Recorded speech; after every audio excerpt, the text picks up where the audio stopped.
телефонды қашан алып бересіз ма? Папаң сатайық, базарға шығып бәріміз. Вот сол кезде просмотрға барған кезде қазір нормальный футболист болып Реал ма, Барыс ма бір жерде ойнайтын едім. Сосын қымбатқа сатады дедіңдер мені. Сіздің талантыңызбен охранник болып кеткенсіз ба? Енді травма ғой. Мам, мынау не? Біздің кезімізде Инстаграм деген осы болған міне. Криштиану Роналдуны тісі қисық кезден бастап танимын мен. Папа, мыналар кімдер? Достарым ғой. Бар болған дейінде жартысын ажалап кетті, жартысын қатынап кетті.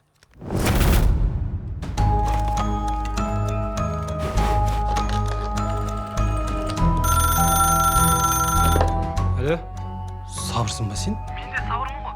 Болашақтан звондап тұрмын, брат. Любой затты ал да қазір. Любой жерге тықта маған айтшы. Да, ну. Мына жақта болған нәрселер ар жақта орындалып тұр ғой. Сен қазір счеттарды айтып отырамын. Сен сол командаға ставка тегесің. Испания, Россия 1-0, Португалия, Греция 1-2.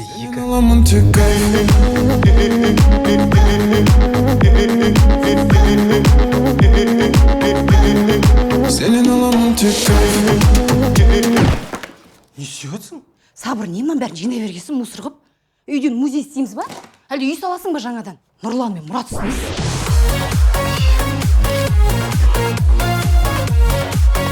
Досым, сен счеттарын бәрін точно тауып жатсың, қайдан біліп жатсың? Счеттің бәрін маған болашақтан звондап айтып отыр ғой. Далбансың ба? Че там? Қалайсыңдар, бәрі нормально ма? Бәрі жетіп жатыр ма?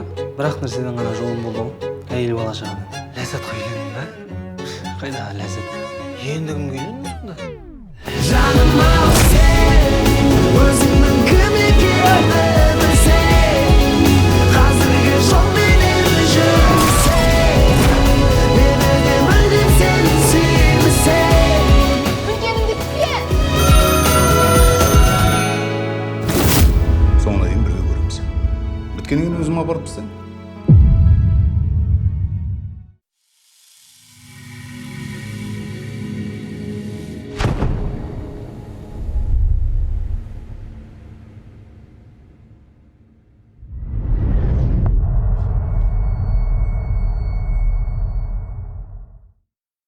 Әйелдер нәзік жаратылған жандар. Оның үстіне 40 жаны бар дейді. Мен бұларға келіспеймін. Балаларға қарау, тамақтарын дайындау, кір жуу, үй жинау, үй тірлігінің бәрі қинап жібергенде әйелдің жаны 40-тан да асып кетеді. Осының барлығын жасап жатқан әйелдерді қалайша нәзік дейміз? Мен оларды батыр жандар дер едім. Әйелдер жаны бақытты болмайынша тыныштық таппайды. Ал бақыт дегеніміз не? Мен үшін бақыт өз үйің болып, отбасыңмен бірге бақытты күн кешу. Осындай бақыт үшін мен әйел ретінде қанша жаным болса да қиюға дайынмын. Сәлем, біздер рум-турчик, ал кеттік. Кухнядан бастаймыз. Ол өте жылы, жайлы болып шықты. Жиһаздың барлығы итальянский. Мраморный стол и вся техника встроенная. Мынау прихожка, ал мынау детский. Мұнда барлығы да мелочей продуманы. Жататын орын, игровая, жұмыс орны балаларға өте қатты ұнады. Айтпақшы, прихожкада атақты художниктардың картиналары ілініп тұр. И еще Қытайдан алып келген арт-объект. Ал бұл біздің спальнямыз, отдельно гардеробныймен, патшалардыкіндей кровать и менің жеке бұрышым. Ал біздің ұямыздың визитный карточкасы ол зал. Мұнда бәрі керемет. Жердегі иранский шелковый ковер, шикарная ТВ-зона с мрамором на стене, стильный серван, мини-бар және өте жұмсақ ыңғайлы диван. Бізде қашан болады екен осындай? Аңқау болмаңдар, қыздар күйеуге бағынатын құл емеспіз. Бағыну деген Көше қайда? жасау емес. Құрметті қазақ елі, Жадыра тәтеміз 4 баласымен қиын сынаққа тап болып, үйсіз қалды. Алла разы болсын көмектесіп. Құдайым кешіре гөр, өзімде де үй жоқ, білесің ғой. Білесіз ғой. Мама, мен сабаққа кеттім. Тамағыңды ішіп суыңды алдың ба? Я. Мектепке барғаннан кейін звондап тұрма маған. Ақша салыш, қарным аш деп. Ой. Осыдан жудың ғой. Бірігет әрекет болса өзіңнен, керекілік ісің болсын тірлікпен. Мендегі әңгіме болсын, қасыңда болсын дос, өзгерме сыйлап бас деп түсіңде қара келді. Өмірің артыңа қара. Азар жоқ бұрым, мәшінің таптаса кені. Бір таксилер болады ғой, келген кезде іші темекісі асып тұрады. Олай болмайды деп просто. Сен суға дейін қойып қойыпсың. Ормыңды өлтіріпсің. Бір Бизнес класс сияқты тура. Дұрыс қой аға. Жұмыс осы бала шағаны осымен асырап отыр. Әр клиент менің жалғызым. Осы жерден тоқтайын ба?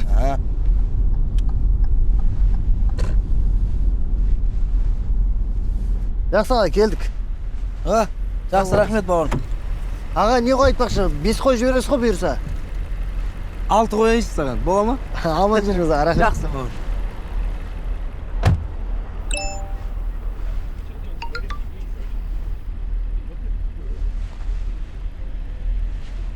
Ассалаумағалейкум, друзья, Қазақстан мен Грузия. Қалайсыңдар? Я көптен бері айта алмай жүрген жаңалығым бар еді. Біз үйлі болдық, жеги. Құттықтап қойсаңдар болады. Сол себептен барлықтарыңды күйеулеріңмен қоныс тойда күтемін. Күтеміз. Я қуанышымен бөлісіп жатырмын, жеги. Так что күтеміз кешке. О, құтты болсын. Молодцы. Не жеп пысық боласыңдар, айтсаңдаршы, біз де жекті.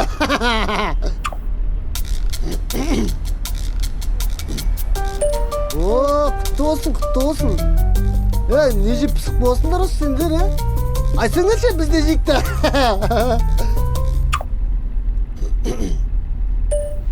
Все, кешке барам.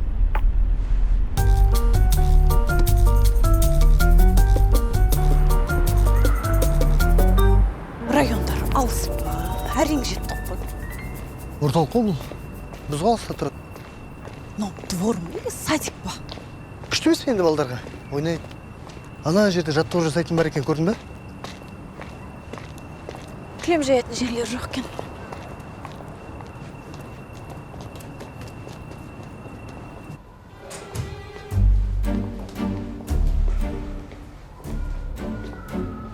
Подъездері қараңғы ма? Ой, что? Әп-әдем. Жап-жарқ болып тұр ғой. Әркімнен бір қоныс тойына барып шаршаған жоқсың ба? Бастамашы, Мен әлі бастаған жоқ. Аяқта онда. Бастамаған нәрсен қалай аяқтайым? Аған, қонаққа келдік, қойш. Вот именно қонаққа келдік. 5 семьяның ішінен біз ғана қалдық ұялмаған. Даже мына шашуға қандай конфет шашатып жаттап алды олар. Дәл осыны осы жерде айтасың ба енді? Мен просто талқылап жатырмын. Сен айтып атсың. Талқылағанымда айтып жатырмын. Тура осы жерде емес шығар енді. Жаным, Айко, құтты болсын. Сен үшін қалай қуанып тұрғанын білсең ғой. Рахмет, жаным. Барбаристер келді, кімдер? Кізім бе? Иә? Қош келдіңдер.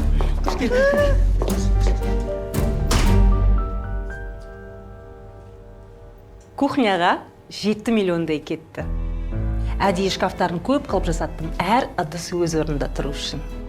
Айтпақшы, ыдыстарды Италиядан заказ бердім. Келесі жолы солармен шай ішеміз.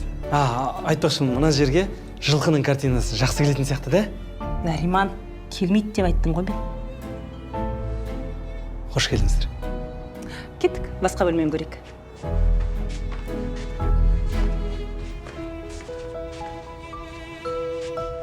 Бұл қонақ бөлме, біздің пәтердегі ең үлкен бөлме осы.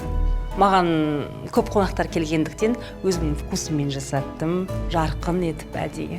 Күшті. Айко, интерьерді өлтіріп жіберіпсіңдер енді. Рахмет. Негізі мына жерге жылқының картинасы әдемі кетеді ғой, Нариман. В принципе, гүлден арман болып тұр. Санузелдеріңде салқын су ақпай қапты, Если что, сырым жақсы жөндеді андайды. Ол қымбат санузелдар. Ертең мастер шақыртамыз. Кеттік, келесі бөлмені көрейік. Бұл енді спальня. Бұл бөлменің ерекшелігі. Вау! Мынау енді таза жылқының суреті тұратын жер екен, Енді жылқы шабатын жерде тұрады дегенім ғой, жаны. Тыныш тұр, шабандоз. Енді витамин шығаса любой шаппай ма? Үй осы, кеттік шай ішейік. Жігіттер, шайға дейін бір таза ауыз тойып темекшіге алмадық па? Келсем, кеттік.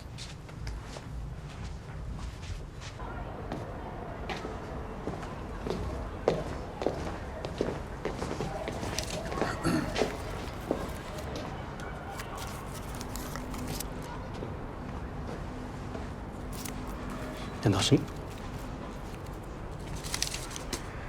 қашанғы ай сайын әркімге 300 мың теңгеден беріп жүре бересің? Өзіңе бір үй алып алсаңшы, ай сайын біреуге 300 мың теңгеден беру оңай емес. Мен сол алып алу керек еді, қазір 20 теңге бар ма жетпейді тұр. Иса, серьезно айтып тұрмын ғой дос. Қоя қойшы, кеше ғана үй алып алып, бүгін маған ақыл айтып отырған ес. Просто өзіңнің үйің болған жақсы ол дегенім ғой. Қазір кредиттер бар, содан құтылып алайын. Бұл жылқы өз орнын тауыпты ғой. Дұрыс қой? Жылқылар далада тұрмай ма? Нариман, ты еще куришь? А что, біз шекпейміз деп келістік пе не? Да. Ну, хорошо. Жүндір, шай ішейік. Не болды? Ештеме? А?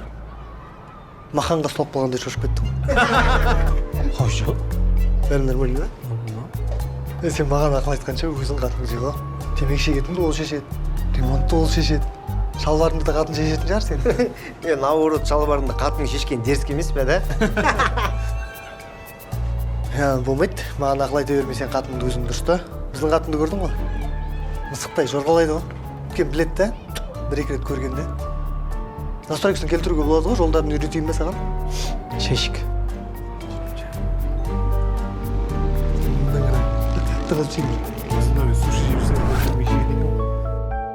Айконың гарнитуры бар ғой, тура сенікі сияқты екен. Я, бірақ менікі бәрі басқаша көрінеді. Кухня кең ғой бізде.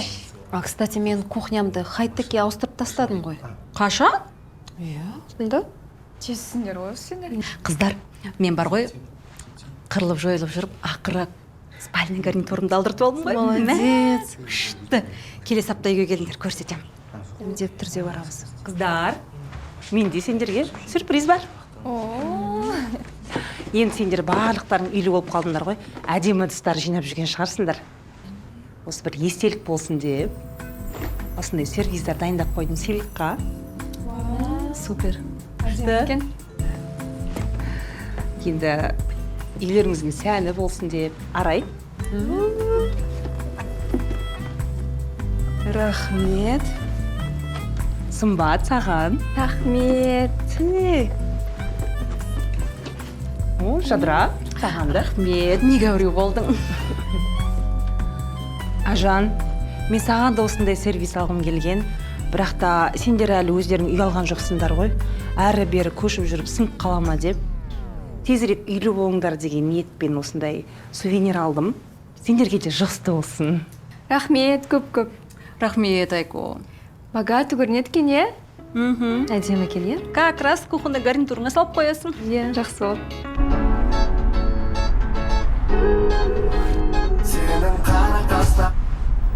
Жұғысты болсын деп қояды ғой. Өздері 70 жыл бойы ипотека төлейтіндермен шатағы жоқ. Рахмет, айналайын, олай жұғысты болмай-ақ қойсыншы. Не болды сонша? Мынау машинаны кредитке алмай-ақ, сол ақшаның первоначалкасын төлеп, нормально үй алу керек еді жұрттан қалмай. Сосын 70 жыл ипотека төлейсің бе? Зато өз үйіміз. Бар ғой, негіз о бастан дұрыс деген жоқпыз ғой біз. Машинаның орнына үй алу керек еді бізге. Жоқ, сен қоймайсың ғой, ойбай, машина, ал. Айжан, басында келісіп алдық қой, біз бірінші көлік аламыз, одан кейін үй аламыз. Осы көлікпен сендерді асырап отырмын ғой, шүкір ғой. Жинап үйді де алармыз. Дүниеден үйсіз өтіп кеткен адам жоқ, алынат құрсын, қойшы. Қойшы. Бәрібір де машина емес, үй алу керек еді бізге. Нормально зарплатасы бар, жұмысқа тұратын едің. Іштем етпейді, метромен барып кеп те сол зарплатаңнан шетінен жауып құтылатын едік қой ақшасынан. Сен немен аузым жабу үшін әдейі істейсің ба? Бірдеме айтайын десем, клиент ала қалады екенсің осы постоянно. Жігіттер тойлатып жүрген сияқтымыз ғой. Дос балам, үй алып, соң тойлап жүр, былай. Досым аферист. Үкімет алдап, заңды алдап. Үй алып алған. Молодец. Қойшы болды. Бәрін айтасың бар. Мен бәрін айтатын. Екі адам айтатын жоқ. Қаш, екі адам. Жүріз, салдың түрді. Біз ажырасып үй алып алғанда. Ажырасып? Ажырасып үй алып алған. Бірақ андай, документ бойынша ажырасып үй алған, екеуі бірге тұрады. Бірге жатады, бірге ұйықтайды, құшақтасады, ары қарата білмеймін. Сөзді ашық айтқанда бірге тұрады. Бір білетінім жалғыз басты аналарға льготамен үй береді екен мысалы. Аузын жап. Не болды? Мен қуанып тұрған жоқпын ба досымның үй алғанына. Жігіттер, адрес қандай адрес? Габдуллина 26 Б.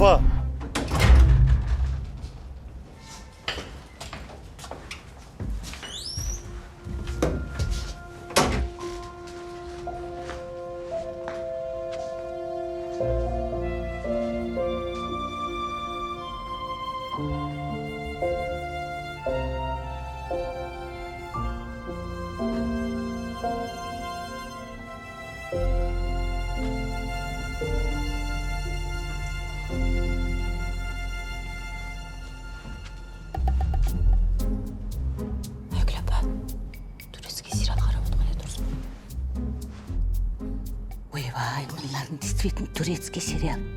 Ана екеуі қырқысып, ұрысып, ажырасып кетейін деп жатыр.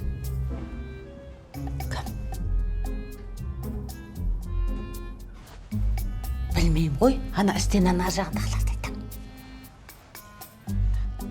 Қапа примерно қашан бітеді екен сериал?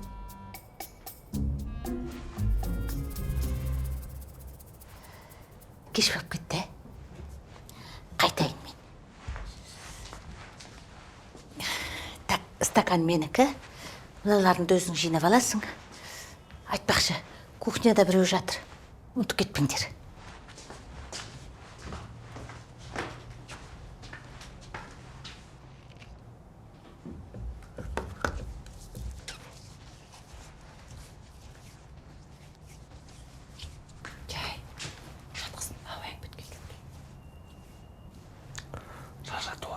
Оянбайды.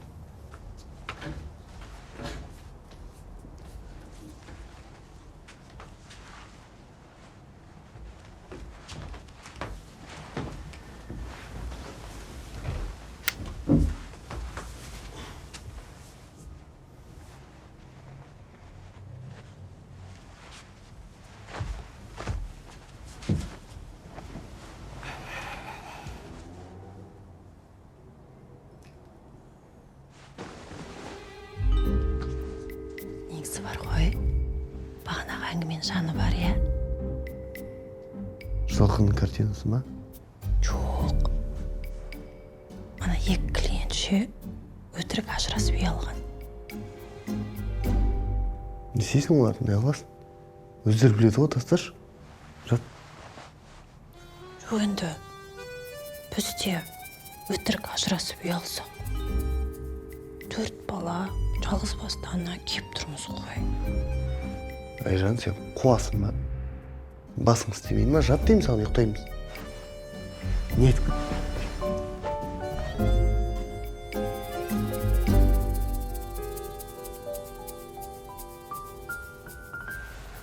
Сен бір жылқыны еске түсір жібердің бар ғой.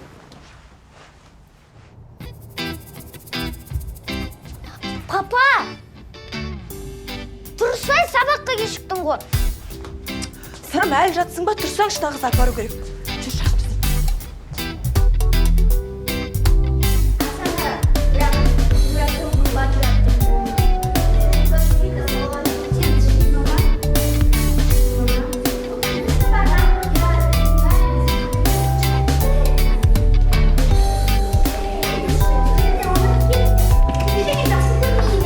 Маллар, отырамыз, қоңырау соқты. Сабағымызды бастаймыз. Сәлеметсіздер ме? Сәлеметсіздер. Отыра беріңіздер. Оқушыларға хабарландыру. Өткен жолы біздің мектебімізде болған отбасылық спартакиададан Жазираның отбасы бірінші орын алғанын білесіздер ғой? Иә. Енді сол жарыс мектептер арасында өтетін болды. Жазира, ата-анаңнан біліп кел. Қатысала ма екен? Иә, апай, біз қатысамыз. Сен тағы да сұрап кел, қолдары бос болмай ұят боп қалып жүрер. Егер қатыса алмайтын болса, екінші орын алған әнелдер қатысады. Жоқ, апай, олар бос, мен білем. Жақсы, сендерді жазып қоям. Бірақ осы жарыста күшті сыйлықтар болады. Сондықтан дұрыстап дайындалып келіңіздер, жарай ма? Жарайды. Сау болыңыздар. Сау болыңыз. Ал, отырыңдар. Бүгінгі тақырыпты бастамас бұрын үй тапсырмасын кім айтады?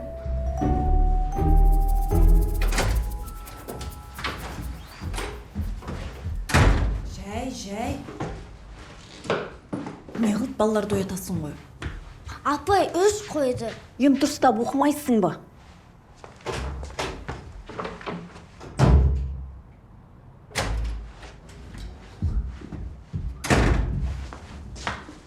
О, сырым келдің бе? Жоқ, енді кірем, бірінші этажда кетір. Қатырасыз. Мен настроением жоқ. Ой, бір клиент басты кетір. Үш қойып қойған. Енді дұрыстап айдамайсың ба?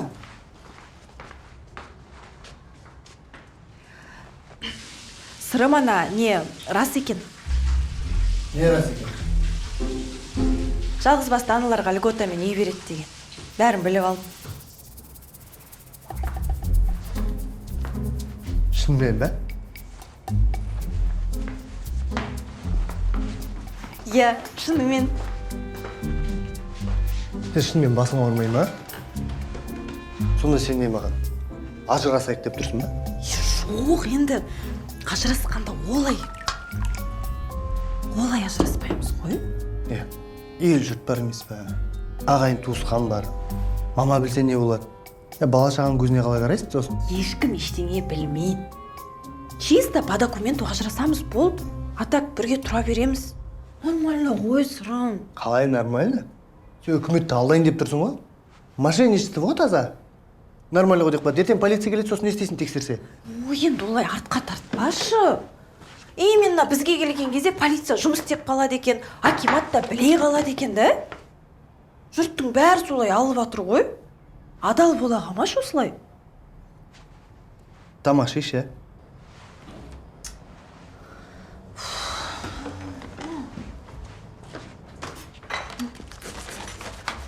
Жүр екен осылай әркім қоныс тойына бар. Ана хозяйка диван, мына хозяйка кілем жу. 20-ші ғасырда хозяйка құлым. Бас аман болсын, жүрек осылай. Не міңгірлеп тұрсың? Енді сырым, сен де мені түсінсеңші. Мен де нормально әйел сияқты өзім ыдыс аяғым жинағым келеді. Өзім вкусымдағы кухням болған қалайым. Өзімен айтын ремонт жасағым келеді, обой жабыстырғым келеді. Қашан көшіп кетеді екен бізде үреймен жүруден шаршап кеттім уже. Нормально жұрт сияқты тұрақты өз үйімде тұрғым келетін шығар, может.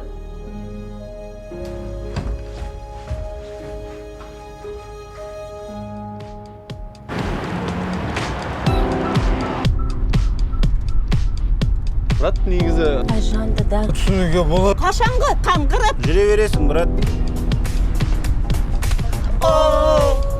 Сенің мүмкіндігін. Шығар.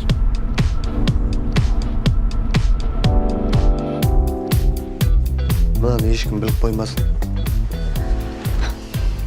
Айшан, ертең мынаны ел жұрты естіп, позорымыз шығып жүрмесін.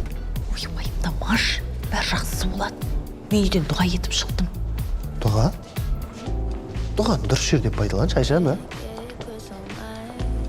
7-139-шы. Епіземіз айда. Сізді номер 23-шы операторға жолығуды өтінеміз. Енді ЗАГСке барып арыз жазасыздар, сіздерге справка береді. Осыны сразу айта салуға болмайтын деді.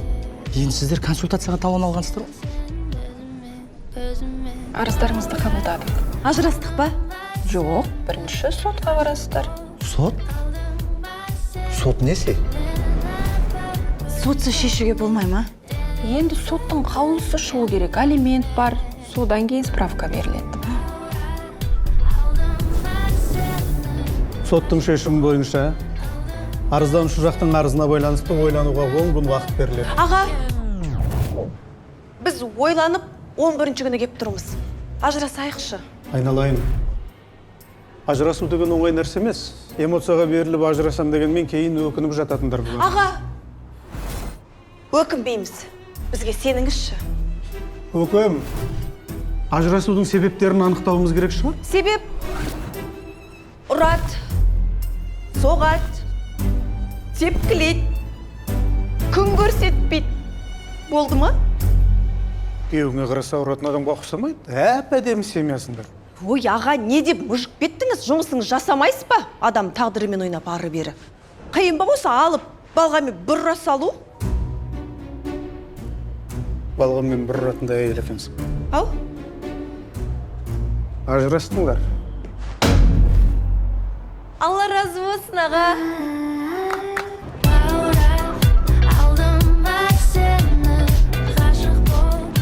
Құдайға ойлап сөздерді орнымен пайдаланыш, пожалуйста. Алла разы болсын дейміз. Қуанғанын айтып берген ғой. 2 ай болды реклама жоқ. Өткендегі қоныс тойдан статистикам вообще көтерілмеді. Айттым саған. Құрдастарды емес, блогерларды шақырайық деп. Не істеймін? Қалай көтеремін мен статистикамды? Айтсай бірдеңе. Не дейсің маған? Контент үшін басыңа су құям дедің, құйдың. Ұн төгем дедің, төктің. Жұмыртқа жарам дедің, жардың. Лучше соның бәріне бір завтрак істей салу керек еді. Так. Өткенде Гүлмираға поддержка берген кезде маған подписка келді.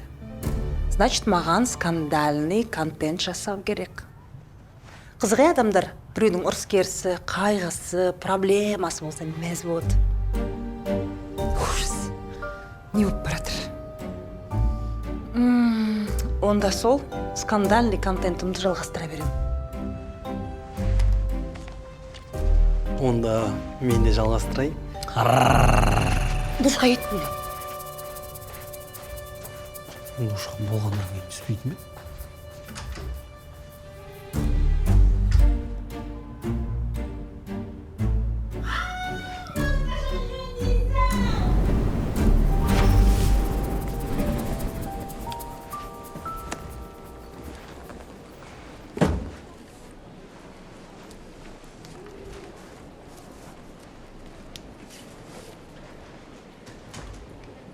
Ажырасқанымды растайтын справканы, балалар метрикесін бәрін алып келдің, дұрыс қой? Иә. Енді үй алам ба? Әлі қайда. Комиссия құжаттарыңызды қарайды. Үйіңізге барып әлеуметтік жағдайларыңызды тексереді. Олар оған баға қояды. Сосын біз очередке тіркейміз. 6 ай мен 1 жыл аралығында кезегіңізбен беріледі. Әлі комиссия бар ма не? Әрине. Өтірік ажырасып, үй алатын алаяқтар қаптап кетті. Осыған байланысты арнайы комиссия құрылған. Үйтіп те өтірік айтатын адамдар бар ма? Олар адам емес. Ұятсыз, арсыз, имансыз, аферист білейлер. Аферист болғандай... Не қылатын болдыңыз? Құжатыңызды тапсырасыз ба? Я, әрине. Жоқ, сен қуасың ба? Комиссия келеді дегеннен кейін документті тапсырмай-ақ қоймайсың ба? Сен қызықсың сырым. Какая разница, уже ажырасып қойдық қой. Енді мен кешіріңіздерші өтірік ажырасып едік деп кетіп қалам ба? Бар кілемді алып берші. Бекер келістің бар ғой. Жүрегім тығылып. Комиссия ажыраспағанымызды білмеу керек. Жұрт ажырасқанымызды білмеу керек, рахат болды ғой. Қойша, қиындата бермеш. Какая разница? Таңертең жұмысқа кетесің, кешке 6-тан кейін келесің. Комиссия 24-те 7 жұмыс жасамайтын шығар? Қалай болып тұр? Жақсы. Әдемі болып тұр. Тақ киіп алдың оны. Айтпақшы, айтуға ұмытып кеттім. Өткендегідей спартакиаданың енді мектеп аралық болайын деп жатыр.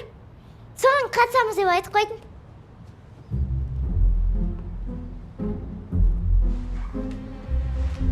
Болды, қатысамыз ғой. Неге қатыспаймыз? Қатысамыз? Я, қатысамыз. Сосын ол жақта жақсы сыйлықтар болады деді. Точно қатысамыз онда.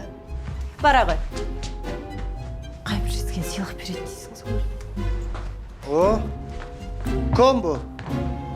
Жақсы болды ғой. Енді мектепте де алдайтын болдық. Ужима не? Қой, комиссия емес шығар. Айгүл апа. Смотри, ал.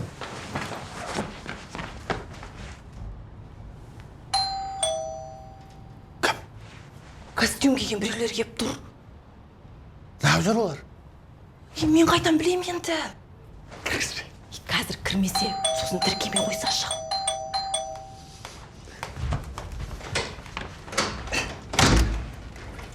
Саламатсыз. Саламатсыздар ма? Біздер деген... Иә, біліп тұрмын. Кіріңіздер, төрлетіңіздер. Рұқсат па? Иә, әрине. Рахмет. Аяқтарыңызды шешіп, кіре беріңіздер. Болады ғой, иә? Баш қалам.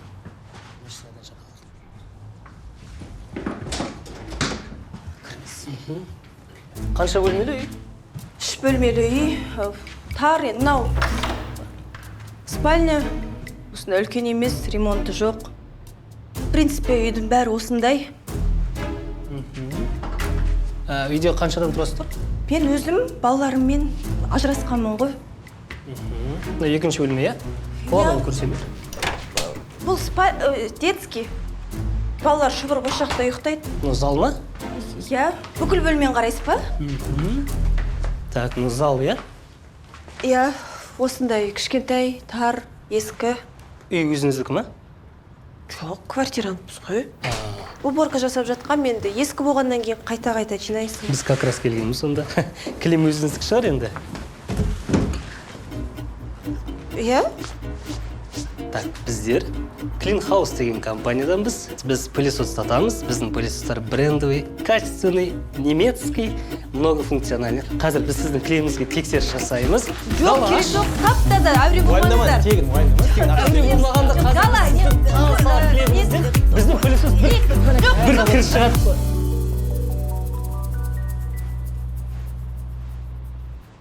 Отношенияларды ашып қойдық па? Брат, ойындамаңыздар. Біз сіздер танымаймыз ғой негізі. Кешіріңіздер. Пылесос сатып жүр екен.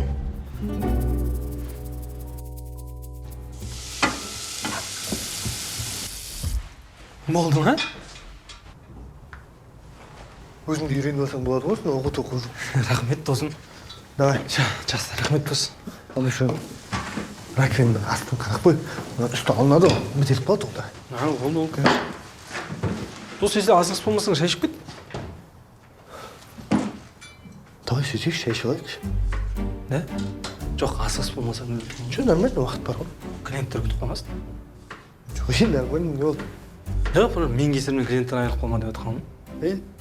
Дұрыс па? Шек, Айкоға айтшы. Шек, шек. Мен бір аяқ киім киіп алғансың ғой, соң асығыс шығады ойлап тұрмын.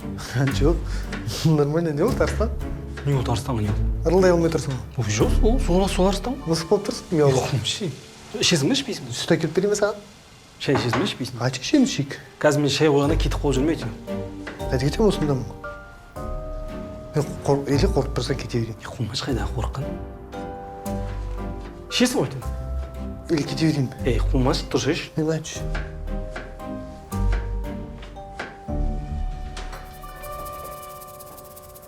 Қатын, тамақ пісірші, мен досым қарны ашып тұр. Не жейсің? Ойланым, манты ма? Манты? Плов жеше, плов, мантысын есі? Плов пісір, күріштерін турамай, пісір дұрыстап. Сосын бауырсақтарын обязательно пісір, қарны ашады, далада жүрген адам емес. Қияр, помидорын турада дұрыс, нормально салат істеші сосын. Дұрыс. Тез бош бұлсырап жүрмей. Не істеп тұрсың? Не істеп тұрсың? Көмектесейін ба деген ғой. Ма? Не үшін? Бар сырыңа көмектес. Сосын, как болғасын, біз шақырасың ғой, да? Сырым екен ме? Сырымды ішінші, пожалуйста. Жарайды, бірақ ұзақ. Күтеміз ғой? Жарайды.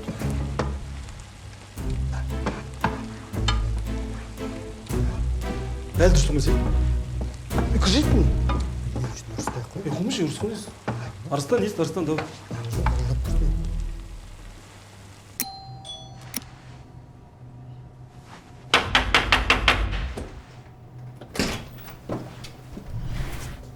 Кім керек? Кешіріңіз, мына үйде Айжан Сейітқалиева деген жалғыз бас ана тұра ма?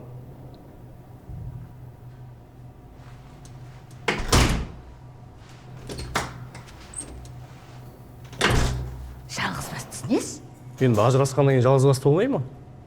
Қой, ажырасқан нес, сен шатасып кетіп тұрған сияқтысың. Айжан өзі де кел. Айжан, мына кісі сені ажырасқан жалғызбасты дей ма, шатасып кетіп тұрған сияқты. Кім? Сәлеметсіз бе? Саламатсыз ба? Сіз Айжан Сейітқалиевасыз ба? Иә. Өткен жолы жалғызбасты аналарға арналған үйге өтінім қалдырған екенсіз. Қой, не дейді?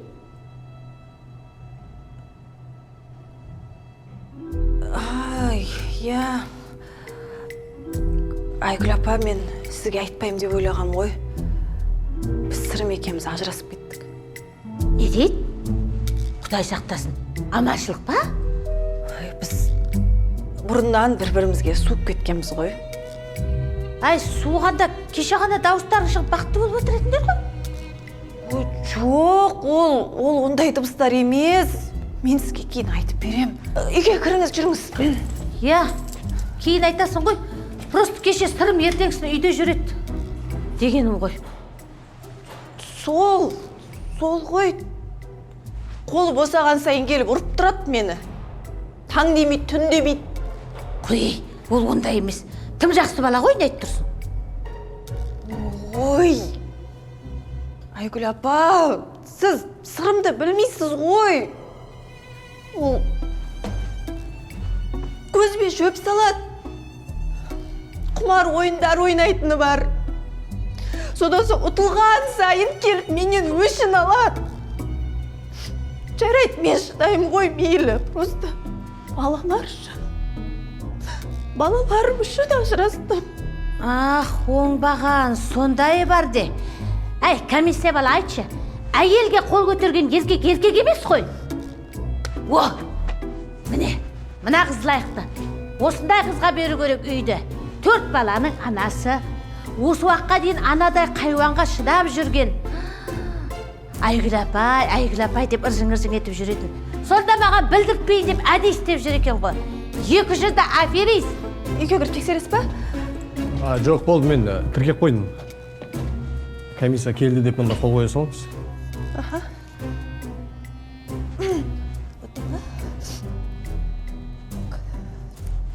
Болды ба? Тексерістен өттім ба? Жоқ, әлі үйді тексеріп астенкі жасайтындар бөлек. Одан кейін бөлек тағы комиссиялар бар. Сау болыңыздар.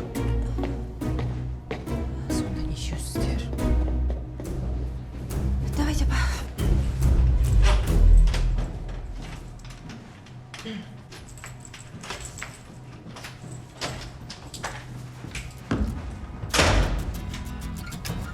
Оңбаған.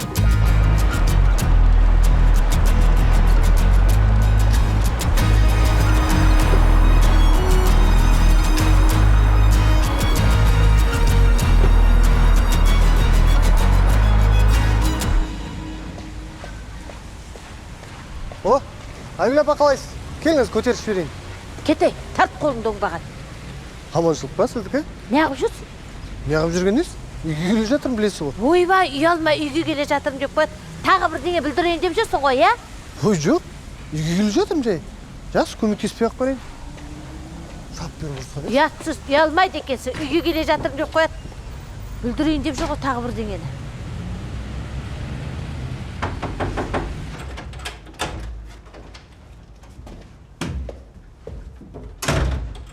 Не трубкаңды алмайсың? Ой, сен білем ғой, дүкенге бар. Қайдағы дүкен? Айгүл апа бәрін біліп қойды. Кич. Иә. Жоқ. Айгүл апа білді деген сөз, уже бәрі біледі деген сөз ғой.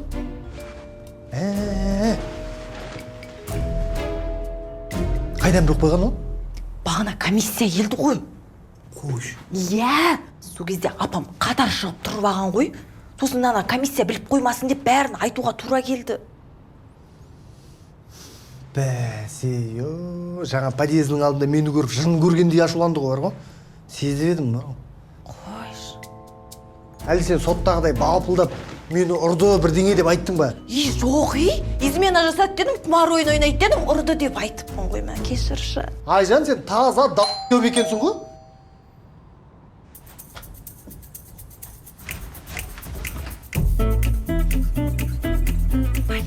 Айгүл апа, не істейміз?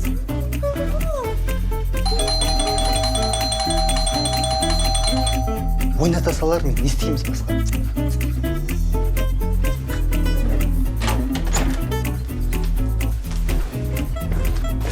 Міне, осы. Не істеп жүрсіз? Не істеп жүр дегенде бала шағамды көріп иіскеп сағынышым басып кетейін деп кіргізмен Айжан. Жоқ. Кеше келіп ұрып кеттің. Алдың күні келіп ұрып кеттің. Осылай келе бересің ба? Айжан, сен қуасың ба? Көріп тұрсың ғой, мінекей даусын көтеріп мына ұрайын деп тұр, алып кетті ол. Үйді босатуыңызды сұраймыз. Үйді босат дегенде мен өз үйімде тұрмын, толық хақым бар ғой бала шағамды көруге. Кіргіз деймін. Соны неге ажырасарда ойламадың? Бар, кет бар. Айжан, сен басыма ұрама? Көріп тұрсың ғой, мінекей ұрайын деп тұр, мына алып кетсейші. Жүріңіз. Айжан, сен... Арыз жазасыз ба, жазбайсыз ба? Кейін жазам. Айжан, айтып кетіп бара жатсың, енді көрмейсің мені. Көрмесең көрмей-ақ қойын, кет. Біздің де көріміз келіп тұрған шамалы сенді. Кетсең кет, алдатыңа бір уыс топырақ оңбаған. Әше бұның істеп жүрген. Айжан, сен есің дұрыс ба? Көзімді қысып намектеп тұрған жоқпын ба, кіргізбейсің бе ішке қарай? Сен соны айттың ба? Мен деген ойнат дегенге барымды сап тұрмын ғой. Айжан, мен саған айттым, ойыннан от шығады дедім мен саған, Енді не істеймін, мен қайда барам, айтшы ал? Енді комиссиямен қоса Айгүл апа да көрмеу керек. Короче, Айжан, осы жерден қоя сал. Тоқтат бәрін. Мен жүрмеймін, енді күндіз комиссияға көрінбеу керек, түнде Айгүл апаға көрінбеу керек. 6 ай бойы сонда өз үйіме кіре алмайын ба сонда? Сырым, 6 жыл болды ғой өз үйімізге кіре алмай жүргенімізге. Шыдай саш?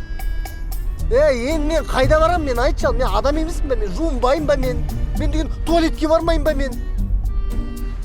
Мешіт ашық болады негізі.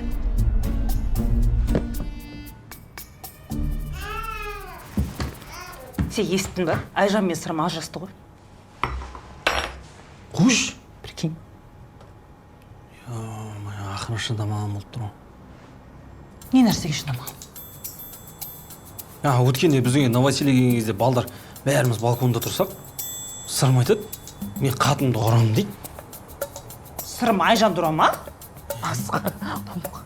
Біздерге де ұрындар. Қатын ұра, кеше саған ақыл айта ма? Сен білесің ба, бытовой насилие екен? Мен білемін ғой, мен ұрмаймын ғой. Мен ұрмаймын. Масқара. Оңбаған екен ғой.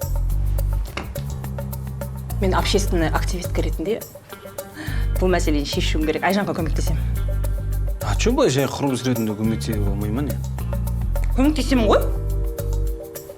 Заодно контент болады. Қыздар, привет, қалайсыңдар? Срочно жиналамыз. Айжан проблемасын естіген шығарсыңдар, мен қазір келем. Қайда? Айжанға?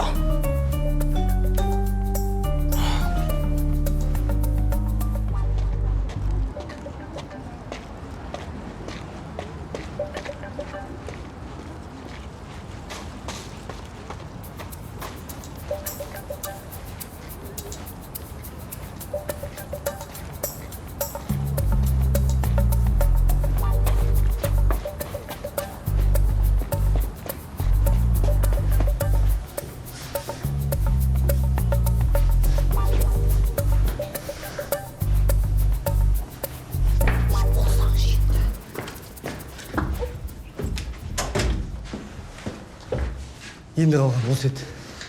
Өзім үйіме өзім тығылып кіріп. Жай, Айгүл апа естіп ұяды ғой.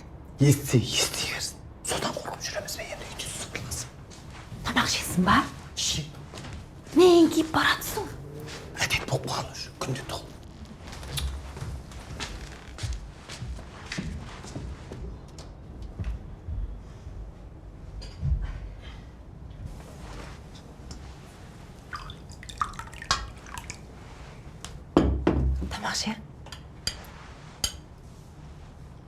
Балдар ойлап. Аға жеңепіне апарып тастадың? Әйтпесе Айгүл апа балалар сылтауратып келе беретін болған ғой. Тағы бірдеме сезіп қойса.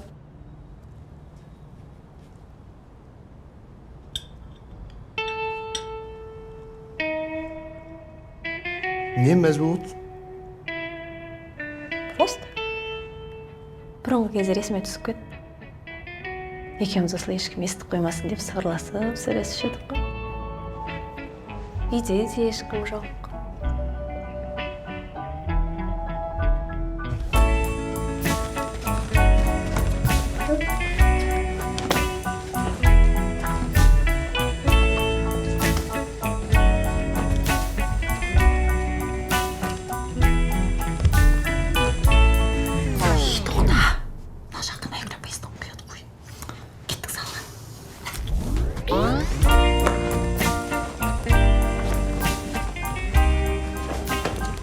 Не қалың киініп алғансың? Дала салқын ғой енді. Білмеймін.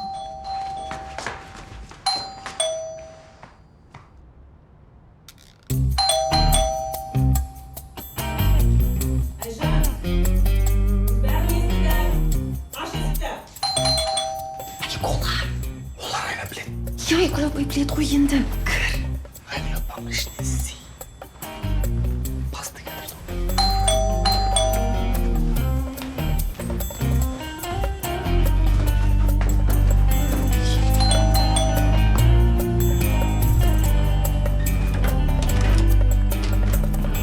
Айжан, қайғыңа ортақпыз.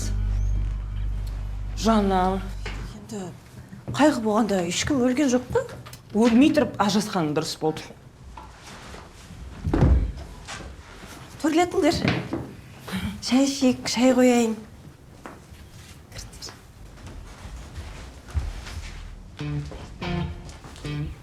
Жоқ, қыздар. Ол жақ зал. Күнін әбетсе.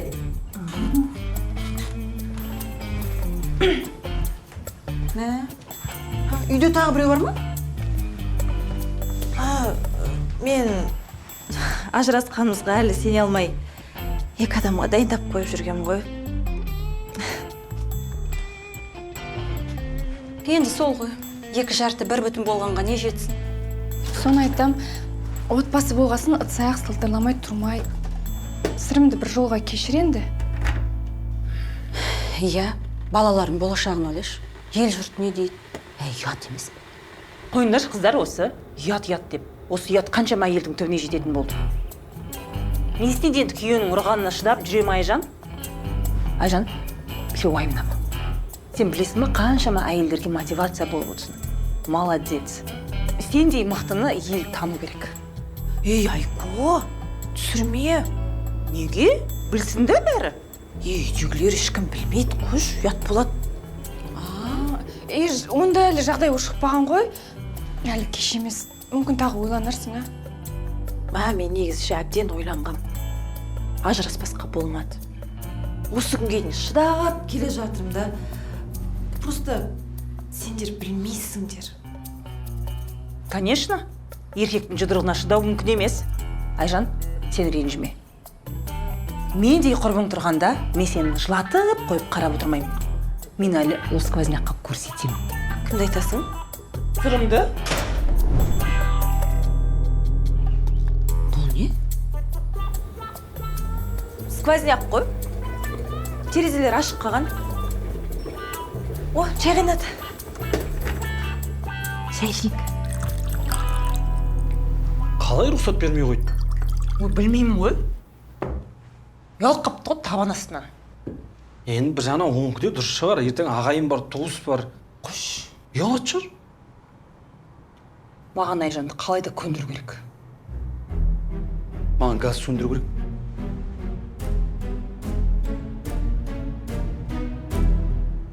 Қыздар, қазір қоғамда манипулятор жігіттер өте көп. Абай болыңдар. Сондай манипуляторлардан абьюзерлар шығады. Ертең ұрып соғады. Привет. Қалайсың? Жақсы. Отыр. Привет. Привет. Привет. Қыздар, мені алдында айтқан Айжан осы. Да. Қыздар, Айжан өзінің ұрып соғатын күйеуімен ажырасып, басқа әйелдерге үлгі болып отыр. Молодец. Молодец, да, скажи. Айжан, біз қыздармен және оқырмандармен бірігіп саған сыйлық дайындадық.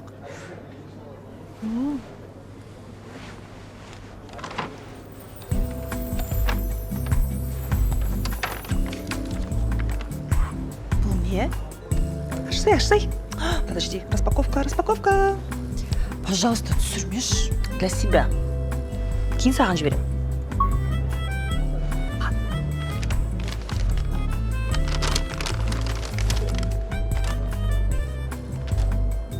Айфон?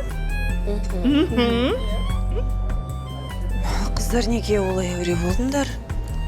Ты это заслужила. Сен лайықтысың, Айжан. Бұл бәрі емес.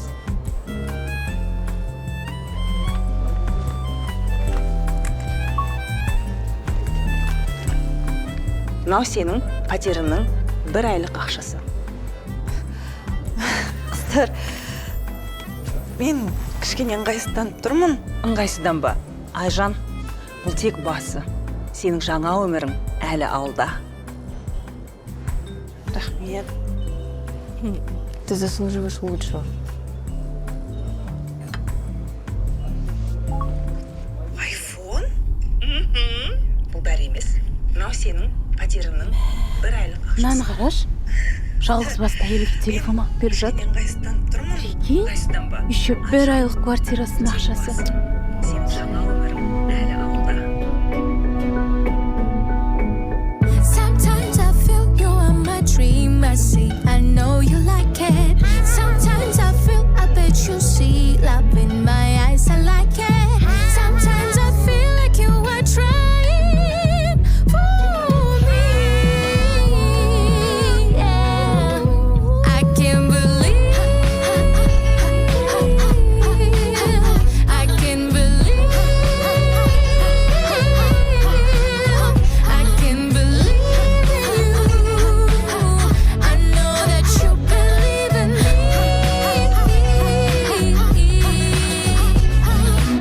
әуелі бірінші бізге керек сыйластық әйтеуір бір күн оқу яраман жаман әдеттің бәрін жинастырып өзгеріп кетемін сен үшін бір күн бір түн ішінде романтика дейсің ғой мен сенің исің Болды, тексерістен өттіңіз, очередке тіркеп қоямыз. Sometimes I feel you are my dream. I see, I know you like it. Sometimes I feel, I bet you see love in my eyes. I like it. Sometimes I feel like you are trying for me. Yeah. I can't believe. I can't believe. I can't believe you. I know that you believe in me.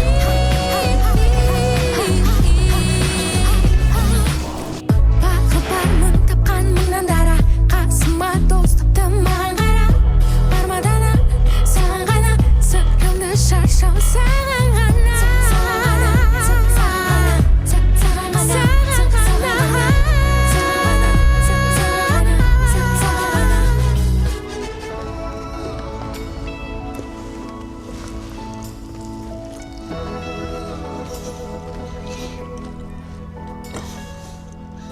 далада қаңғып жүріп үйдің тамағын сағынып қалыппын кәдімгідей. Ай, 2-ақ күн ғой.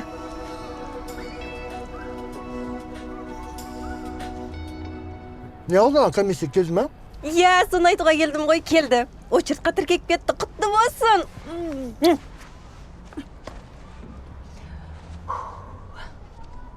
Мантыларың неғып суып кеткен? Манты суық болғанмен жүрегім ыстық.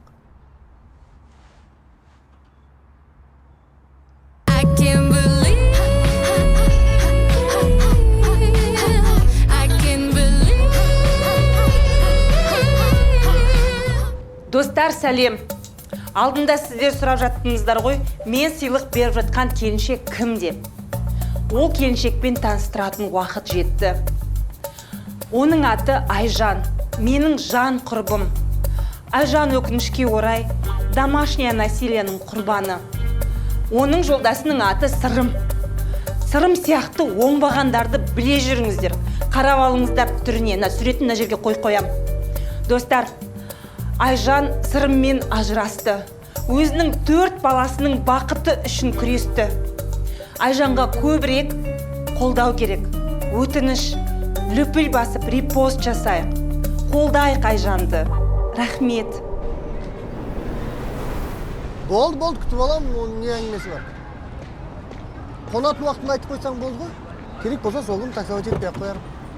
Жақсы, сау бол, Самылдан Дубайдан магнитик алып кел, жарай ма? Жақсы, давай, сау бол. Саламатсыз ба? Жақсылап жайғасып алыңыз.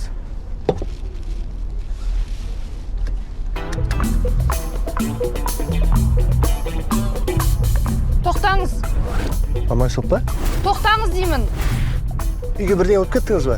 Мен сізге тоқтаңыз дедім ғой.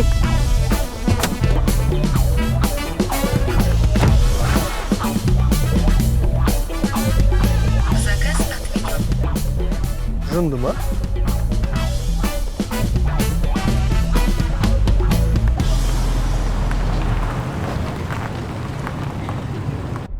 Так, келдік қарындас. Бес қой жібересіз ғой, Шу, ұялмай, бес қой дейді ғой. Бұлаңардың бәріне не болған? Бір қой жіберетіндей не істедім саған?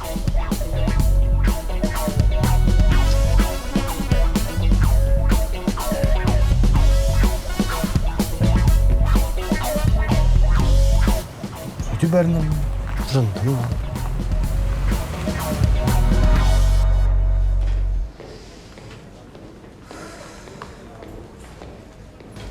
Ай, қызым. Үй алуға документ өткізейін деп отырсың ба? Мен өткізіп қойғам.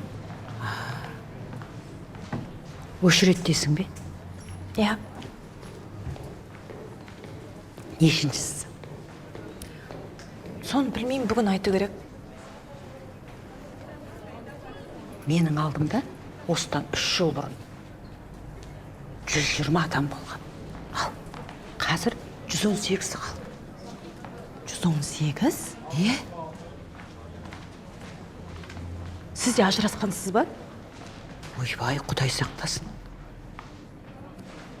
Күйеуім қайтыс болған. Шын ба? Или документ бойынша ма? Ойбай, жарығым ау. Өлген адаммен ойнай ма екен? А? Жоқ, кешіріңіз.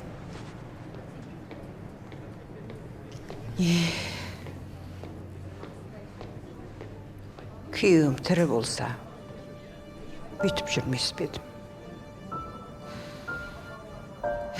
Екеуміз екі жақтап, әйтіп бүйтіп, үй алатын едік қой.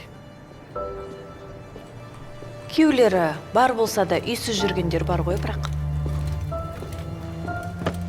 Зато күйеуі бар. Ойбай, одан артық не керек? Арқа сүйетін азаматы бар. Ай, тірі адам тіршілігін жасайды демекші. Әйтеуір ерте ме кеш пе үй алады.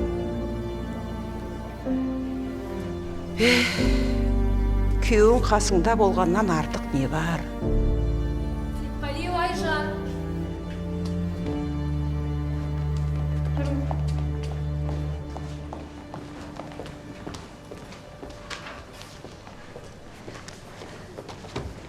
Сәлеметсіз бе? Сәлеметсіз бе? Комиссия сізді толық тексеріп шықты. Иә?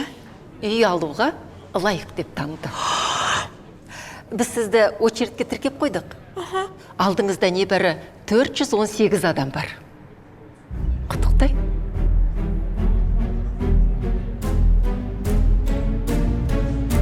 Қанша? 418 адам.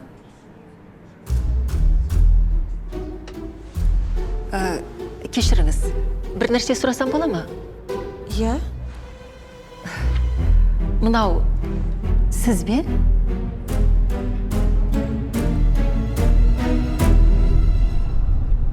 Қыздар бәрі жақсы ма? Артта су барлығы бар, ішіп отырсаңыздар болады. Ояға қойыңызшы. Әйеліңіз дұрып болып енді жас қыздарға көшкенсіз ба? Ұқпадым, аманшылық па сіздікі? Ну, сіз емес па? Оның жолдасының аты Сырым. Сырым сияқты оңбағандарды біле жүріңіздер.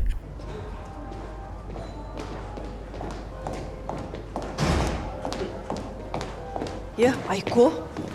Айжан, сәлем, қалайсың? Келші, сені таныстырайын. Мына кісі Мадияр Серікбаев, Харекет қорының құрылтайшысы. Сәлеметсіз ба? Саламатсыз ба? Айжан, харекет қоры сбор ашып, саған үй алып берейін деп жатыр. Представляешь? Үй? Айжан, неше жыл аңсаған арманыңа жетесің ғой. Үйлі боласың. Бір минут.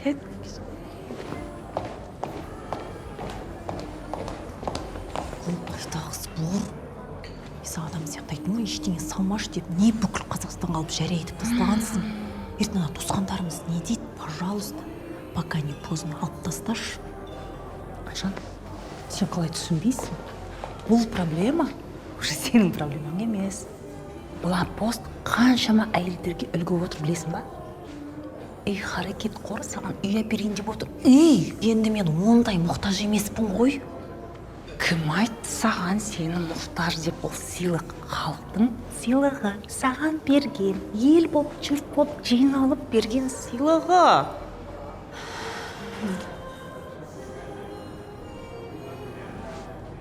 Сен, ты же точно развелась? Өтірік емес қой бұл? Жоқ, конечно. Тогда в чем проблема? Болды. Просто мен ана жақта да очередьқа тұрып қойдым ғой. Айжан, қашан келеді ол очередь? Қашан? Сен қартайғанда келе ме? Айжан, нервыма тимеші. Білмеймін. Басқалар не деп айтады? Ұят болмай ма? Я тебе вот что скажу, Айжан. Бізде қазақтың әйелдері тасбақа ұқсап бүкіл жүкті артына артып алады. Бала, бай, миллион міндет, туған туыс, анадан ұят, мынадан ұят. Болған шығарсың уже. Тасташы ана арқаңдағы жүгіңді. Болды. Я ничего не знаю. Айтатын нәрсемді айттым. Үйді аламыз. Тұрасың ба? Тұрмайсың ба? Это твои проблемы.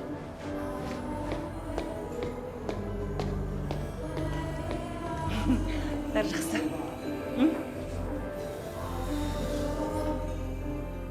Ассалаумағалейкум, ардақты ағайын. Мінекей, өздеріңіз көріп отқандай харекет қайырымдылық қоры тағы да бір қиналған отбасына келіп отыр. Айжан Сейітқалиева қарындасымыз тағдырдың тауқыметін тартып, 4 баланы жалғыз өзі бағып қағып отқан қиын жағдайдағы ана. Біз сіздерден көмек сұраймыз, барынша қолдау көрсетіңіздерші. Балалардың болашағы үшін баршаларыңыздан көмек сұраймыз. Барлық реквизиттер төменде көрсетілген, ағайын. Сіздерге көп рахмет, қазақ елі. Менің парақшама тіркеліп, барлық жаңалықтарды біліп отырсаңыздар болады.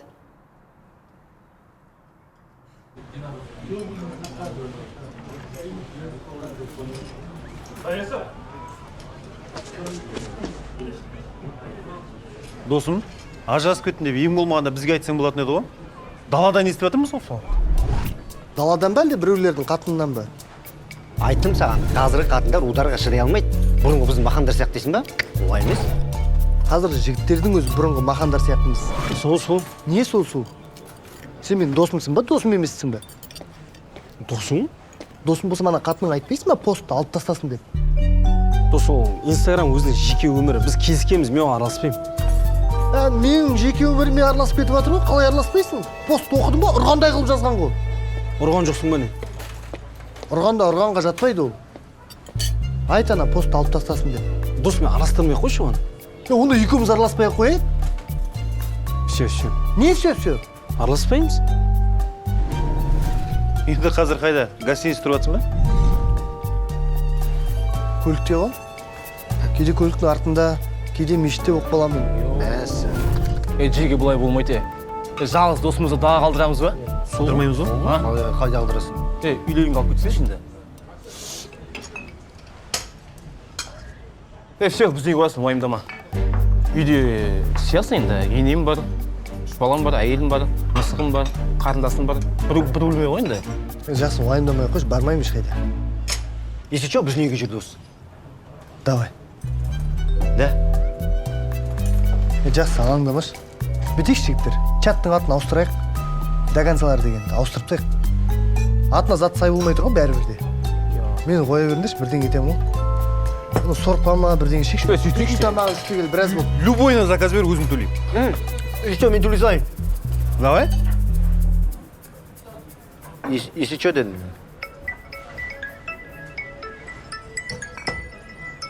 Ау жаным, не болды? Не жылайсың?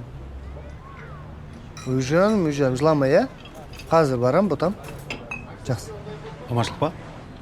Срочно кету керек болып тұр жігіттер. Жақсы. Все, дос. Көмек керек болса хабарлас. Мен саған кешке хабарласам, хорошо? Да, хабарласасың ба не? Жақсы, қойшы болды. Давай, жігіттер. Мынау ұят болды жеге. Хотя бір ақша шығарып хат салып берейік та. Сен неге үндемей отырсың? Араспаймыз өміздер. Араспаймыз деді ғой. Давно уж қайда?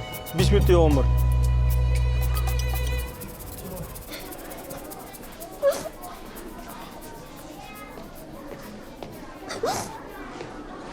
Зира, не болды саған? Аманшылық па?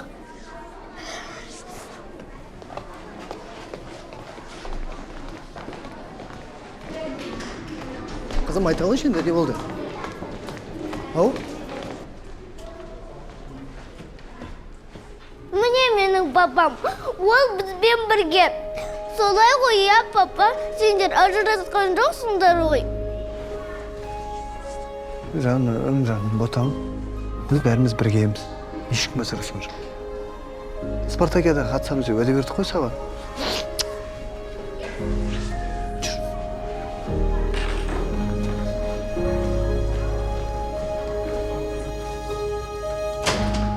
Жүр.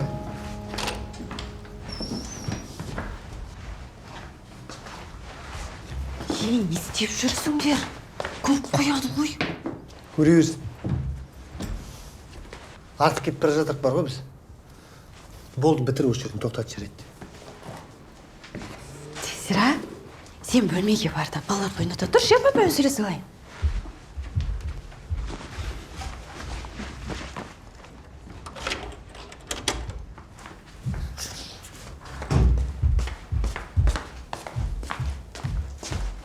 Сырым, сен не деп тұрсың? Болды, ойын бітті. Тоқтат да, өтірік екенім ойында. Болды ма? Не? Уже поздно? Ештеңе де поздно емес, нормально. Сырым, бізге харекет қоры сбор ашып қойды. Не? Бүгін кел видеоға түсіріп алып кетті. Айжан, сен қуасың ба? Ха? Мен өзім де білмей қалдым, Сырым. Бір жағынан сол да дұрыс шығар. Қалай дұрыс шығар? Қайдағы харекет, қайдағы видео айтып отырғаның? Ұялмайсың ба? Вот именно. Ұялам. Но ұялам. Сырым, ана жақта очередьте 400 адам бар алдымызда. Тем более харекеттің видеосынан кейін бізге ешкім үй бермейді, шанс жоқ. Сбор деп тұр ғой, сбор. Елден ұят емес па, көзіне қалай қарайсың? Айжан, тоқтат дедің ба, тоқтат барлығын.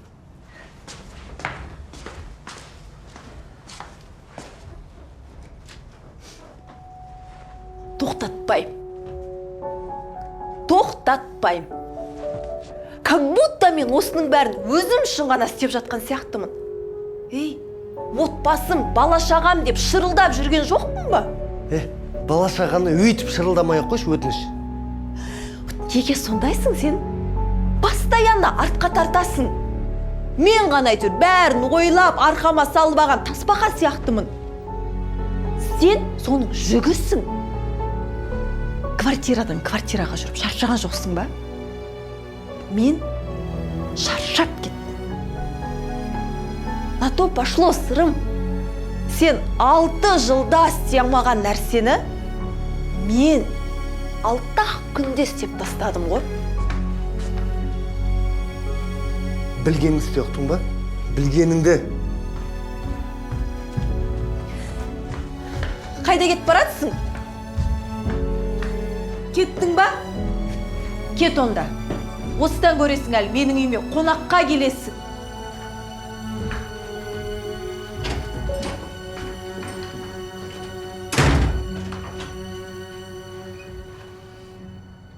Папа қайда кетті? Қайда кетеді дейсің? Үй алғаннан кейін келеді да.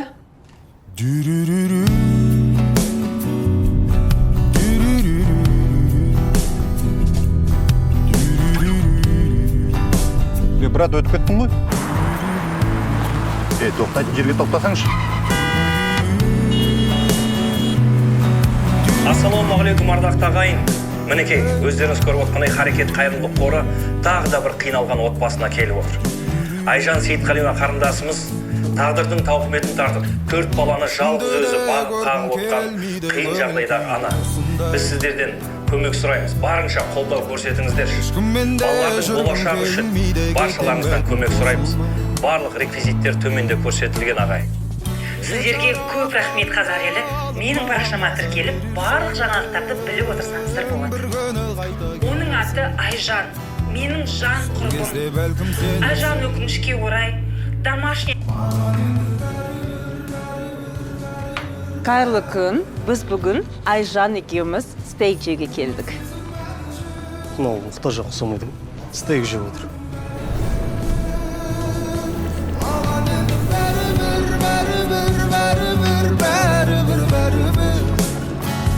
Суымай сезім әлі жүр, алсаған мүмкін бәрі. Кішкентай болып алып сезімменен ойнау сенің неден. Есені соның үшін тіптен жек көріп кетем. Бірақ кейде саған бір құшақ гүл жібергім келеді. Сүйемін әлі себебі.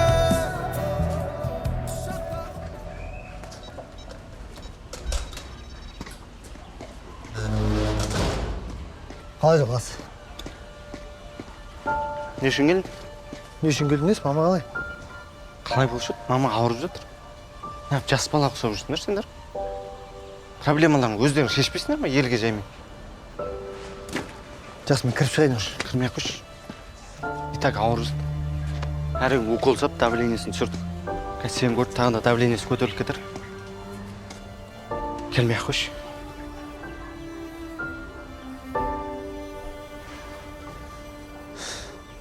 Давай, келінге жақсы қара.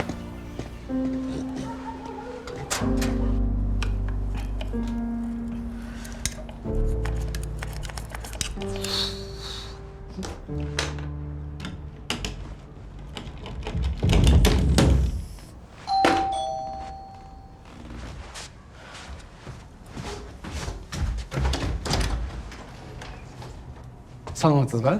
Біз Тамшы деген қайырымдылық қордан боламыз. Бүгін қайырымды жұма акциясы болғаннан кейін сізге заттар алып келдік. Кірсек бола ма ішке? Иә?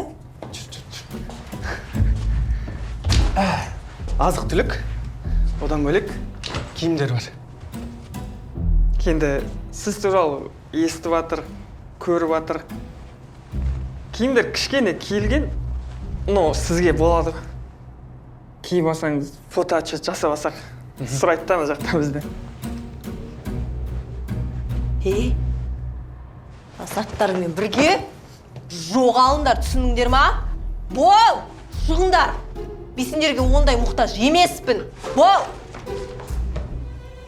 Продукт тоже ма? Енді келеді екесіңдер ұшық.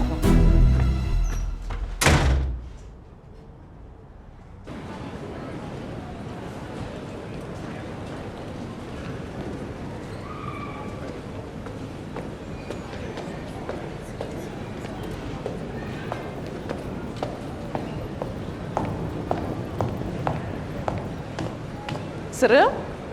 Сәлем. Сәлем. Қалай? Не болды? Ойланып кетсің ғой, бәрі жақсы ма? Жақсы бәрі. Кетті ме? Кетті.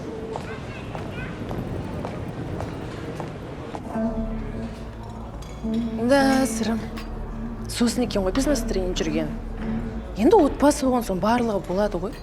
Мүмкін қосыласыңдар, мүмкін қосылмайсыңдар. Ең бастысы біл. Өмір онымен тоқтап қалмайды. Не помнишь, екеуміздің студенттік кезімізді? Екеуміз жаман қаңғыратын едік қой. Шын айтсам, сол кезде қатты сағынам. Сен келіп тұрушы едің. Жайлап, ешкім естіп қоймасын, сыбырлап, әңгіме айтып, екеуміз таңға дейін. Сол кезде бірақ мен саған айтқам, мені ал деп. Өзің тұрмыз. Енді ол сол кез ғой енді. Қазір басқа. Қазір одан да жай сыбырлап қалдым. Жақсы, мен туралы айта береміз, өзің қалайсың? тұрмысқа шықпаған сияқтысың әлі. Мен де бірінші очередь жұмыс істегенін білесің ғой. Жақында турагентствомды ашқанмын ғой. Молодец. Сол Алматыға 2-3 күнге келгем жұмыстарымды бітірейін деп. Подругам келеді, екеуміз қайтадан Дубайға кетеміз. Жол болсын. Рахмет. Дубай, бірақ байды да болу керек. Ертең қартайған шағыңда бала шағаңнан басқа ешкімге керек емес болып қаласың. А бала шағаң тұрмысқа шығып бара жасайды, оны білесің ғой, ә? Енді сен басың бос емес па? Лаура қой деймін саған. Ақыры такси өзіп жүрсің ғой? Может, мен қасым водитель болып тұра тұрасың? Көп ойланбаш. Сен табатын ақшаңнан да көп берем. Мәселе ода емес. Шағым ғой. Просто қанша бересің, соны айтшы маған. Айжан, все, үйдің документтері дайын болып қалды. Бұйырса, новосельеге дайындала бер.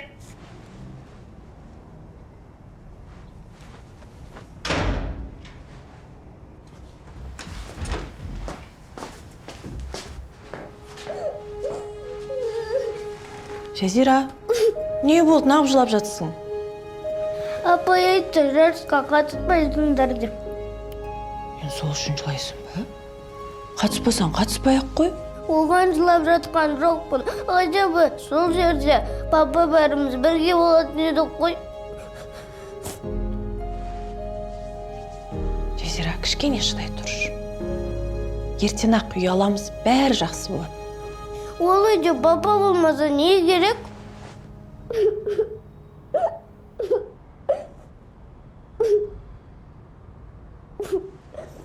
Туысалды келістік қой енді. Қыдырамыз, шопинг жасаймыз деп. Пожалуйста, уговори, пожалуйста. Никак? Ладно, давай. Я, давай. Не болды? Аманшылық. Подругам ғой, блин, күйеуі жүрмей қалыпты. Жаным ұстап тұр. Ол өзі біледі ғой, байыма. Дұрыс па? Не істейсің енді? Енді өзім барам да.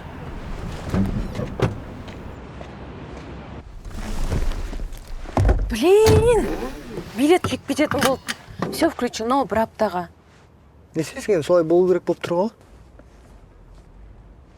Может, сен барасың подругам орнына? Мен бе? Жанды ма? Не істеймін мен ояқта? Осылай жүре бересің ба? Зато демалып сергіп қайтасың. Бір апта дейсің бе?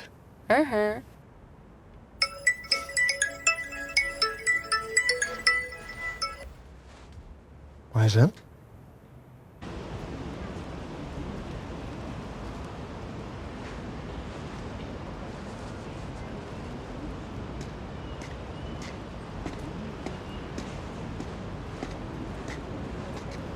Қалайсың? Жақсы, не болды? Ашуың тарқады ма? Не істейсің ол? Ертең үй береді. Саған адрес жіберіп қоям. Өз үйімізде, отбасымызбен кішілеп шай ішейік.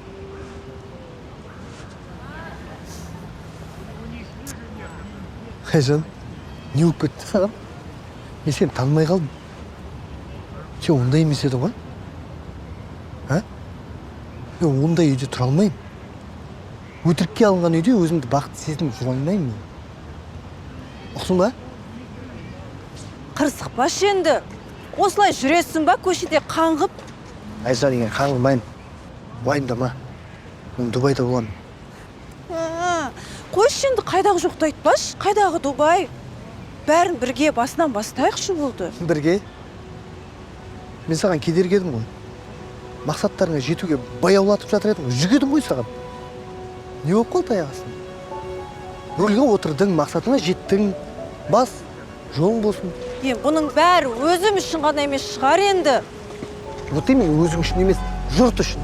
Жұрт не айтады, жұрт не дейді, бізге қалай қарайды, жұрттың бәрі ұялып жатыр, жұрттың бәрін жинада енді, шай ішуде. Дәлелдедің өзіңді. Болды ғой. Не қалды саған? Қойшы болды. Бәрін басынан бастайықшы. Ештеңе де басынан басталмайды, Айжан. Сырым! Кеттік! Кім анау? Клиент қой. Не клиент, атыңмен атайма не? Айжан, саған бәрібір емес пе? Атыммен атай ма? Басқалай атай ма? Не керек саған? Қалай не керек? Мен сенің әйеліңмін, сырым. Айжан. Біз официально ажырасқанбыз.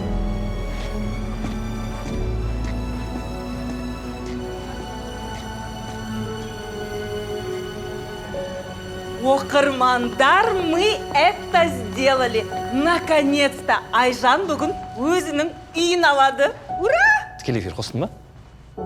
Ассалаумағалейкум, құрметті қазақ елі. Қуанышты жаңалық, көптен күткен Айжан қарындасымыз баспаналы болғалы жатыр.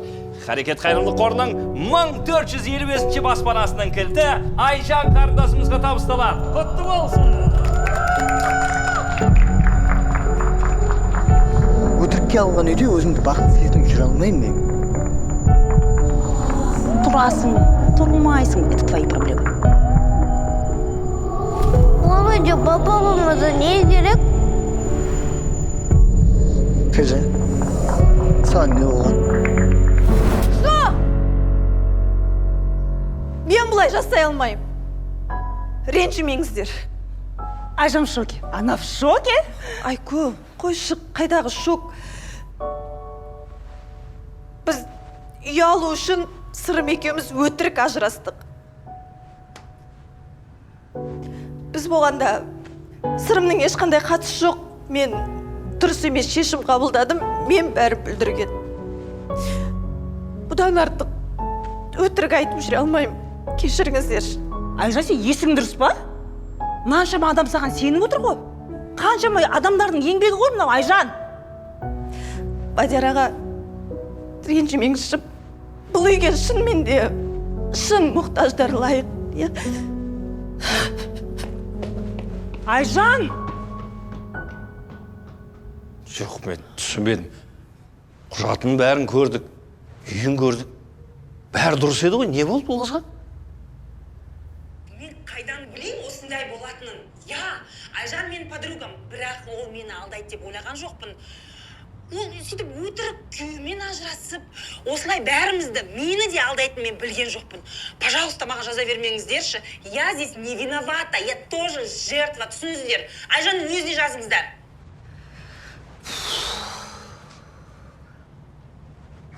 Өшіп тұр ма әлі? Я, әлі өшіп тұр. Сондай берші, ә?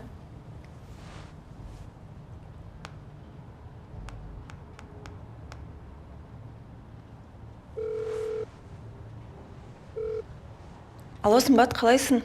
Жақсы, өзің? Сымбат, примерно болып отқан жағдайды білесің ғой, иә? Пожалуйста, Асланға айта аласың ба? Сырымға звондап тауып берсінші. Срочно сөйлесу керек болып тұр. Айжан, ренжімеш. Просто Аслан айтқан негізі араласпай қойш деп. Ертең Айко сияқты болып жүрсең деп, енді түсінесің ғой, иә? Иә, жарайды. Пока. Папа неге телефон өшіріп тастаған? Қызық.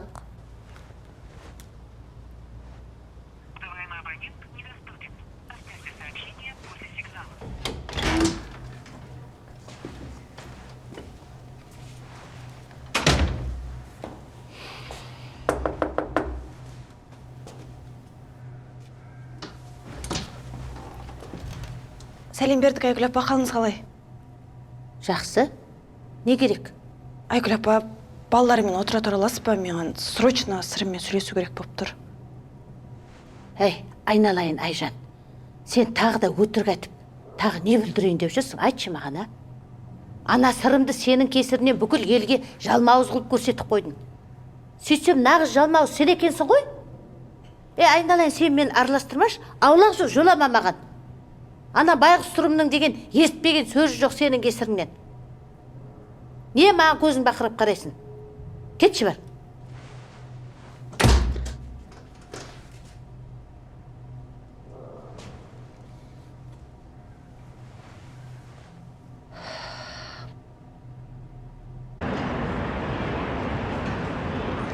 Жазира, ешкімге есікті ашпаңдар, аха? Мен келем скоро. Давай, пока.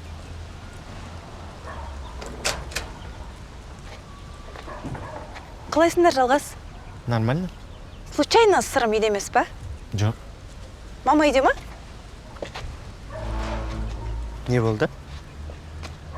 Енді болған нәрсені мамаға түсіндіріп, заодно сырыммен сөйлестірейін деген ғой.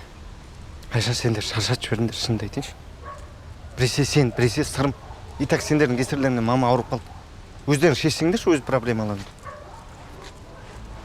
Хотя бы кешірім сұрайын да. Сосын кеш.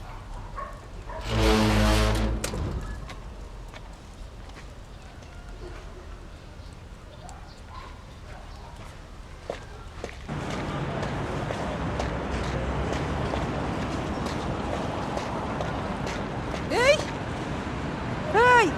ұятсыз, арсыз, сендей арсыздардың кесірінен біздің үйіміздің очереті қозғалмай тұр. Кешіріңізші, апа, кешіріңіз. Ал аяқ, көзіме көрмей, тұру деймін саған.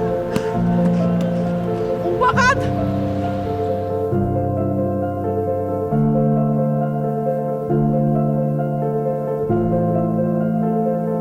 Ол сол екен, сол екен. Шынымен де біз әйелдер өте нәзік жаратылған екенбіз ғой. Сүрінгенде сүйеу болатын, жылағанда көзіңнен тамған тамшы жасыңды сүртетін, жығылсаң жаныңнан табылатын адамың болғаннан асқан бақыт жоқ екен ғой. Бақытымды тасқа теңеп, тас арқалаған тасбақамын деп жүргенде, сол тасым таудай болған қорғаным екен ғой. Пенде асыққанмен пешенеге жазылған ризық асықпайды екен. Салысқа біздің сезімдеріміз санамызға кеп табысқан, бір-бірінен алысқан, кенет жолдар тоғысқан. Мен қара, сенің ақ, мен жауап, сен сұрақ, мен жырақ, сен жырақ. Дәл осылай жарысамыз бірақ, дәл осылай жарысамыз бірақ. Алло, Айжан, мен сырымды таптым. Сен вообще білесің ме оны Дубайға кетіп баратқанын?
срочно іште бір адам керек. Ішке болмайды кіруге.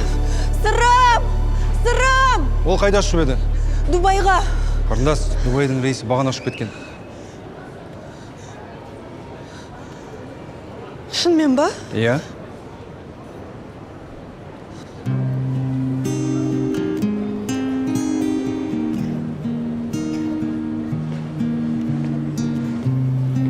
Шапырағым өлетін болды бізді. Кім бар тоқтаталар мына бір күзді. Мен болсам жер, сен жапырақ. Көктем қайда табыстырар бірақ. Деп үміттеніп жүрмін сенен жырақ. Бары саған айтарым. қайта жүздескенше жапырағым қайта жүздескенше қарындас жаңа адресімді жеткізіп тастайын. Сырым, сен ешқайда кетпегенсің ба?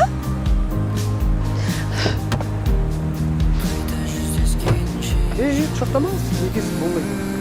Мен үшін қалып қойдың ба? Көрдің бе? Сен үшін мен Дубайдан қалып қойдым ата. Бірге осыған талай барамызды ойлап. Барсақ, сборсыз барайықшы, өтініш. Просто мама папа екі жақта болған соң екінші орын алып қалдық. Бірге болғанда бірінші орын алатын едік. KCG құрылыс компаниясының кезекті қайырымдылық акциясымен жеңімпаз отбасыға 2 бөлмелі пәтер табысталады. Құттықтаймыз! Бүгінгі сайыстың демеушісі KCG компаниясынан Сенің қара қастарың, қою қара шаштарың, өзің қарап бастадың, таза ойды ластадың. Сенің қара қастарың, қою қара шаштарың, өзің қарап бастадың, таза ойды ластадың. Менің саған ойлаған жоспарым бар, құрбыларың алайық достарым бар. Сенің түнің сыйлар айым бар, менді қылам дегенше іште уайым бар. Көктем боп жанды жұбаттың, қымбаттың маған қымбатсың, тағдыр біздерге ұнатсын. Сүйіп тұрса қосылсын бәрі, жарасып әні күнде нұрланып. Сүйіп тұрса қосылсын бәрі, ойнама абайлар жарай ма, алайда жүрегім қалайды сені. Сенің қара қастарың, қою қара шаштарың, өзің қарап бастадың, таза ойды ластадың. Сенің қара қастарың, қою қара шаштарың, өзің қарап бастадың, таза ойды ластадың. Тоқта, таратпа, бақыт тыныштықта. Тоқта, қарап қал, біз бірдей ұғып тұрпа. Ажырамай ара, тек шынайы таза, бірге болуға да болмайды ма? Біз екеуміз жарасымды жұп,